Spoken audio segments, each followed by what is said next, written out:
My name's Kaya. My name's Alec, and this is my informative speech. In 1980, the number of state and federal prison inmates was just under 270,000. It has since risen to over 2 million, an increase of 500%. The growth in the federal prison population over the last several decades has resulted in an increasingly expensive system of facilities that are overcrowded, aging, and unsafe. Prison reform is something that I am very passionate about, and therefore I have learned a lot about mass incarceration through my own research. By examining certain policies and social influences throughout the 80s, 90s, and into now, one can gain an understanding of how the era of mass incarceration came to be. In 1980, there were around 270,000 inmates. I want to take you back to the 1980s first. It's an end of an era with Nixon leaving the White House and Ronald Reagan taking over as president. Though Nixon had called for law and order and declared a war on drugs, it was not until Reagan's dramatic changes in policy that we began to see an increase in mass incarceration. New policies like the Sentencing Reform Act of 1984, which abolished the federal parole system, greatly affected the number of people in prison.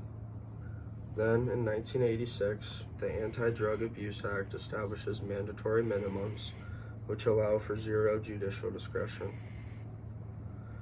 The Criminal Justice Policy Foundation, one of the oldest drug policy reform organizations in the U.S., explains that, as a result, each year tens of thousands of low-level state and federal defendants face harsh punishments that are often denounced by the judges forced to impose them at the time of sentencing. So, now that we've learned a little bit about policy, I want to address the social atmosphere at the time. In her journal article, Redesigning Racial Caste in America via Mass Incarceration, Vice President of the International Psychohistorical Association, Gilda Graff, states, "Just as the war on drugs was starting in the early 1980s, inner-city communities were suffering from economic collapse as urban deindustrialization eroded the labor market for unskilled young men. Simply put, the severe decline in job opportunities for the lower, middle, and working classes, especially those in poor neighborhoods, increased the incentive to sell drugs. Now that we have reviewed some changes in policy in the socio-economic atmospheres of the 80s, we'll move into the 90s. I want to start again by analyzing the political climate of the 90s. In 1990, there were around 820,000 inmates. So, in November 1993, the same time Bill Clinton is elected president, Washington becomes the first state to pass Initiative 593, essentially a 3 strikes and you're outlaw. 1 year later, President Clinton signed the Violent Crime Control and Law Enforcement Act of 1994, which increased police personnel and presence on the streets by 100,000 officers. In a book written by the Justice Policy Institute titled Incarceration Generation, it is stated that this act gave federal grants to states that proved their laws led to inmates serving at least 85% of their sentence. Some additional social and political disparities from the 90s are as follows. The American Bail Coalition was formed in the early 90s to promote for-bail profit bonding, which creates room for massive corruptions by politicians and lobbyist groups. Gilda Graff also stated that under the Clinton administration, a 5-year lifetime limit on welfare assistance was imposed, as well as a lifetime ban on eligibility for welfare or food stamps for anyone convicted of a felony drug offense, including the simple possession of marijuana. These 2 points help one understand the role that money and politics offhandedly play in the continuing rise of incarceration and the difficulties they present to the disadvantaged. Now that we know about the 80s and 90s, let's talk about the early 2000s into now.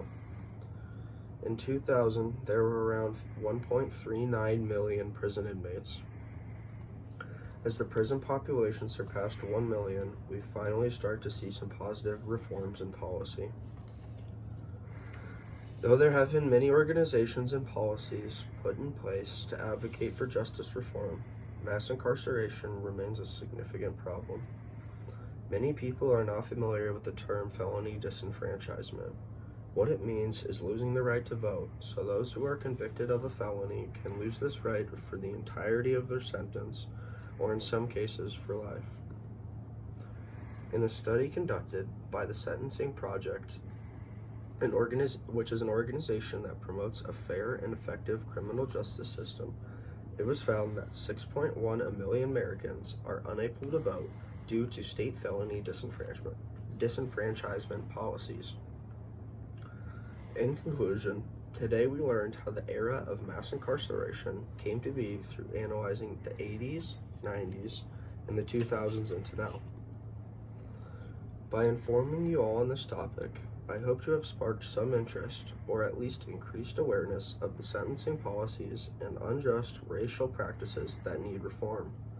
If you remember anything, let it be that 2.2 million Americans incarcerated is not an effective way of achieving public safety. Thank you.